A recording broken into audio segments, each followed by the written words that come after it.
Hello friends, welcome to Rishu creations. Friends, ఇక సోమవారం రాబోయే కథలో అయితే చాలా చాలా ట్విస్ట్ అయితే ఉండబోతుంది.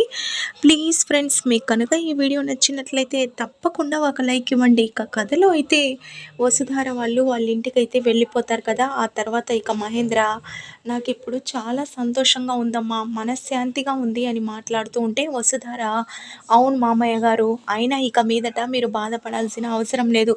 రిషి సార్ వచ్చారు కదా, ఇక అన్ని రిషి సారే చూసుకుంటారని చెప్తూ ఉండడంతో, అవునమ్మా, నాకు ఇక మీదట ఇంకేం బాధ ఉంటుంది, నా కొడుకు కోడలు నా ఎదురుగానే ఉన్నారు, ఇక మీ ఇద్దరు సంతోషంగా ఉంటే నాకంతే చాలమ్మా అని చెప్తూ ఉంటాడు. ఆ తర్వాత ఇక వసుధార, అవును సార్, మేము సంతోషంగా ఉంటాం, అలానే మనం జగతి మేడం మనకు దూరం అవ్వడానికి, మనం ఇలా ఉండడానికి కారణం శైలేంద్ర దేవి అని అన్న విషయం రిషి సార్కి కూడా తెలుసు, కానీ రిషి సార్ చెప్పడం లేదు, నాకైతే అన్నీ తెలుస్తున్నాయని చెప్పి ఇప్పుడే మామయ్య గారితో ఈ విషయం చెప్పకూడదని ఇక ఆలోచిస్తూ ఉంటుంది. ఇక మహేంద్ర, ఏంటమ్మా ఆలోచిస్తున్నావు అని చెప్పడంతో, ఏం లేదు మామయ్య అని చెప్పి అంటుంది. ఆ తర్వాత ఇక సరేనమ్మా, అయితే నేను కాస్త పనుంది బయటికి వెళ్తున్నాను, నువ్వు రిషి హ్యాపీగా ఉండాలమ్మా, మీరిద్దరు బాగుండాలని ఇక్కడికి తీసుకొచ్చానని వెళ్ళిపోతాడు.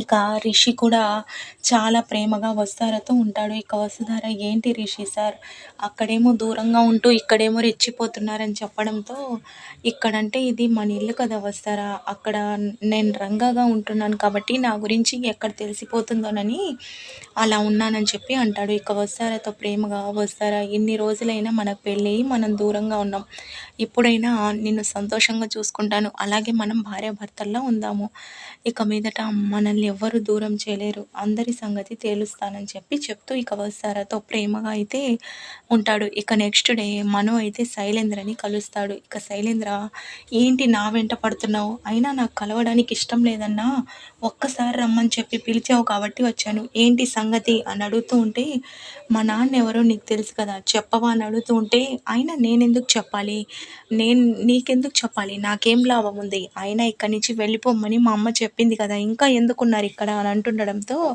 అయినా నువ్వు చెప్పకపోతే నాకు తెలీదా, మా నాన్న ఎవరో నాకు తెలిసింది అని చెప్తాడు. ఇక శైలేంద్ర, అబ్బా అంత లేదు, కావాలని అబద్ధం చెప్తున్నావు కదా అనడంతో, నీతో అబద్ధం చెప్పాల్సినంత అవసరం నాకేముంది, అయినా ఈ విషయం చెప్పాలని ఇక్కడికి పిలిపించాను అని చెప్తుండడంతో, శైలేంద్ర, ఏంటి మీ నాన్న ఎవరో తెలిసిందా, ఎవరు అని అడుగుతుంటే, నీకెందుకు చెప్పాలి, ఆయనతోనే వెళ్ళి తేల్చుకుంటాను, ఎందుకు నన్ను ఇలా దూరంగా ఉంచారో, తండ్రి ప్రేమకి నేను దూరంగా ఎందుకున్నాను, నేను ఎన్ని అవమానాలు పడ్డానో ఇప్పుడే సంగతి తేల్చుకుంటానని అంటుండగా, ఇక శైలేంద్ర, ఇదేంటిది, వీడు ఇంత కాన్ఫిడెంట్గా మాట్లాడుతున్నాడని చెప్పి ఇక నోరు జారి, ఏంటి మీ డాడ్ మహేంద్ర బాబాయ్ అని తెలిసిపోయిందా నీకని అంటాడు. దాంతో ఇక మన ఒక్కసారిగా షాక్ అవుతాడు.